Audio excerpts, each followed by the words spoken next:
Buong akala ko, wala na akong magagawa ngayong araw dahil nga sa tuloy-tuloy ang pag-ulan at medyo matumal naman ang pagtitinda. Kaya naman naisipan ko pag-akit ko ng terrace habang pinapanood ang ulan at ang aking mga halaman ay naisipan kong i-propagate yung aking basil na malapit na rin mamatay para mas mapakinabangan ko. Yung propagate pala ay isang proseso ng pagpaparami ng isang halaman.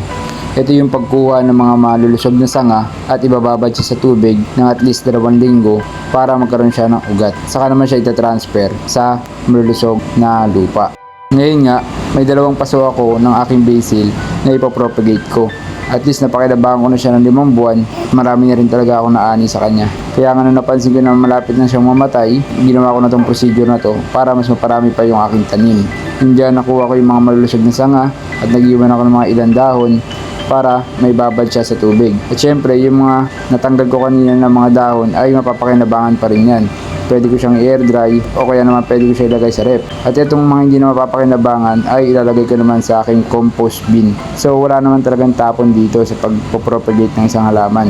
After ko nga nagupitin yung mga sanga, ay sunod ko nang ginawa yung pagre-ready ng mga plastic cup na lalagyan ko ng tubig at paglalagyan ko ng mga sanga. Ang ginawa ko dyan ay una, 2-2, pero sa dami nga ng aking mga sangang nakuha, ginawa ko na yung 3-3. At excited na ako syempre na makita na magkaroon ng mga ugat at mailipat na rin sa mga paso. Ayan nga, nakagawa nga ako ng 10 cup na mayroon tigta 3 sanga at napakarami nito. Kaya naman naisipan ko na mag-post sa aming mga Facebook page at makipagpalit ng mga iba pang tanim na herbs na malapit dito sa lugar namin. Eto nga ako ngayong araw, nakakala ko wala akong magagawa dahil sa maulan at pangit na panahon. Pero eto, naging produktibo tayo dahil na rin sa nagawa natin na propagate basil. Hanggang sa muli, bye bye!